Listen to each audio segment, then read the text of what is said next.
भयो एक फुरमान बान जोगिनपुर संध्यो सुई सबद अरुबान अग्र अभिचल कर बंध्यो भयो बियो फुरमान तान रस्यो स्रवंतरी तियो भयो वन भयो हर्यो पीत साहि धरंतरी लय दसन रसन तालु असघन शीस फट्टी दह दिशि गबन सुरतान पर्यो खान पुक्कर भयो चंद राजन मरण। प्रस्तुत कवित्व को आचार्य हजारी प्रसाद द्विवेदी और आलोचक नामवर सिंह जी ने पृथ्वीराज के संक्षिप्त संस्करण में इसे बान वेद समय में रखा है, जबकि माता प्रसाद गुप्त ने इसे शहाबुद्दीन और पृथ्वीराज का अंत नामक शीर्षक के अंतर्गत रखा है। तो यहाँ पर इस कवित्व भयो एक फुरमान बान जोगिनपुर संध्यो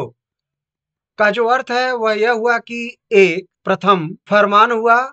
फुरमान का अर्थ फरमान है। दूसरा शब्द जोगिनीपुर है जो पृथ्वीराज चौहान दिल्ली का वाचक है। पुराने समय में दिल्ली को जोगिनीपुर भी कहा जाता था। पृथ्वीराज चौहान दिल्ली के शासक थे। कुल मिलाकर कवि चंद बरदाई पृथ्वीराज चौहान को जोगिनीपुर शब्द से अभिहित करते हैं। तो पहला फरमान हुआ और पृथ्वीराज चौहान ने एक बाण जया से उसे साधा। और दूसरी लाइन का अर्थ है सुई सबद अरुबान अग्र अभिचल कर बंध्यो। उसी शब्द और बाण ने आगे आगे चलकर खल दुष्ट कपटी शहाबुद्दीन को बांध दिया। फिर दूसरा फरमान हुआ भयो बियो फुरमान ताने रस्यो श्रवणंतरी। पृथ्वीराज चौहान ने बाण को पूरी तरह से धनुष पर चढ़ाकर कानों तक खींच लिया या खींच कर रखा। श्रवंतरी का अर्थ है कान या कानों तक।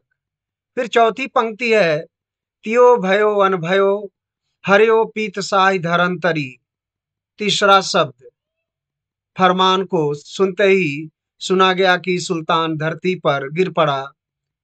और पांचवी पंक्ति है लय दसन रसन तालु असघन शीस फट्टी दह दिशि गवन। चंद्र बरदाई यह कह रहे हैं कि रसना जीभ तालु दांतों से लग गई, अर्थात दांत लग गया।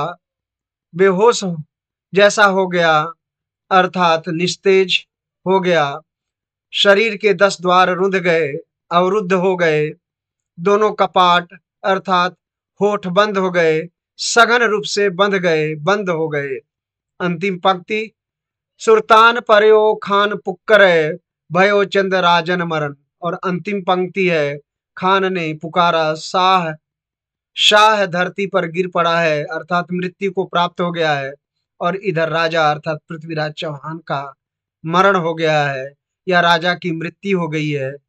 कुल मिलाकर कहने का भाव यह है कि पृथ्वीराज की मृत्यु हो गई है। पृथ्वीराज रासो का काव्य सौष्ठव।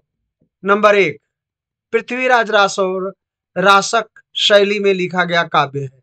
नंबर 2 यह चरित काव्य है जिसका नायक पृथ्वीराज चौहान है। तीसरा चंद बरदाई शब्दों का बेलाग प्रयोग करते। चौथा हिंदी में चंद को छंदों का राजा कहा गया है।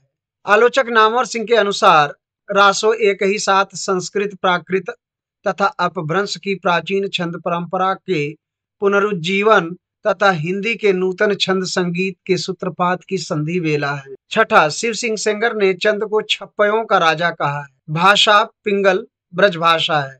रस वीर रस। 9वां अरबी फारसी के शब्द भी दिखाई पड़ते हैं। 10वां राजस्थान अनुश्रुति या परंपरा के अनुसार पृथ्वीराज रासो की रचना पिंगल ब्रज भाषा में हुई है। डॉक्टर उदय नारायण तिवारी के अनुसार लंदन में रॉयल एशियाटिक सोसाइटी में सुरक्षित पृथ्वीराज रासो की एक हस्तलिखित प्रति के ऊपर फारसी में लिखा है कि चंद बरदाई लिखित पिंगल भाषा में पृथ्वीराज का इतिहास।